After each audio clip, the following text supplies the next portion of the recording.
Assalamualaikum warahmatullahi wabarakatuh. Baiklah, saya Muhammad Fajar Agustin WP 19010018 akan menjelaskan tentang aset tak berwujud. Aset tak berwujud adalah aset tetap yang umurnya lebih dari 1 tahun dan tidak mempunyai bentuk fisik. Aset tak berwujud adalah hak-hak yang dimiliki suatu entitas yang dapat digunakan lebih dari 1 tahun. Aset seperti ini mempunyai nilai karena diharapkan dapat memberikan sumbangan pada laba perusahaan.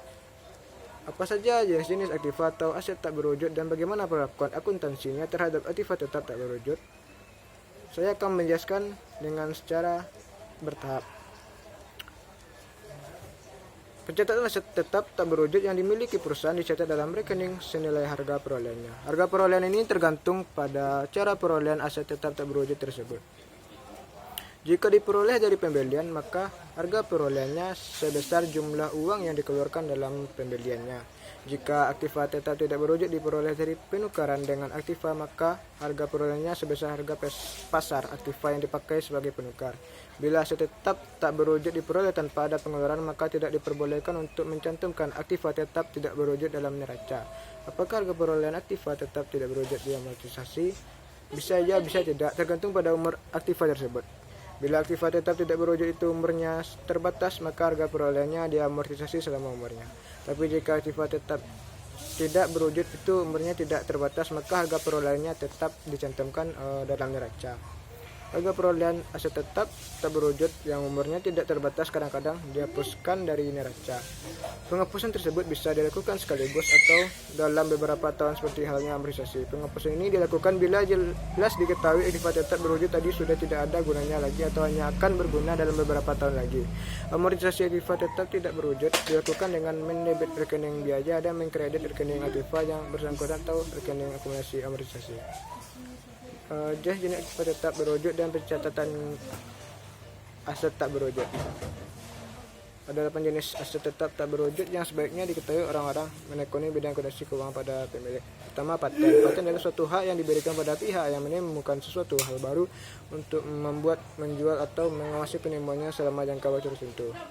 Kalau paten itu tidak dapat diperpanjang, maka penemuan tidak akan diperbarui atau diubah sehingga akan diperoleh paten baru.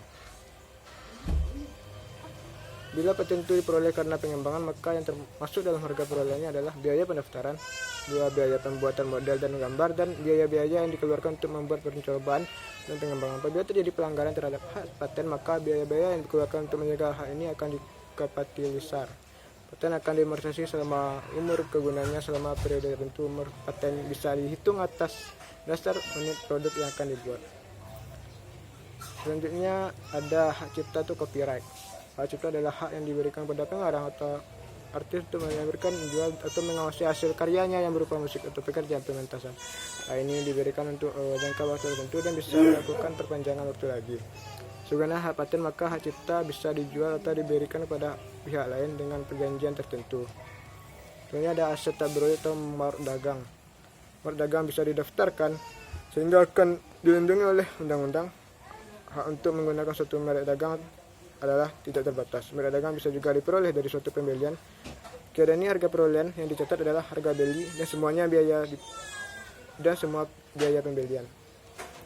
Selanjutnya ada aset tak berwujud franchise adalah hak yang diberikan oleh suatu pihak atau disebut franchisor kepada pihak lain untuk menggunakan fasilitas yang dimiliki oleh franchisor. Pihak yang memberikan hak franchisor bisa badan pemerintah atau perusahaan swasta. Ada jenis kelompok franchise yaitu sistem franchise untuk produk dan jasa, sistem franchise lisensi untuk merek dagang. Baiklah, itu yang saya dapat jelaskan. Assalamualaikum warahmatullahi wabarakatuh.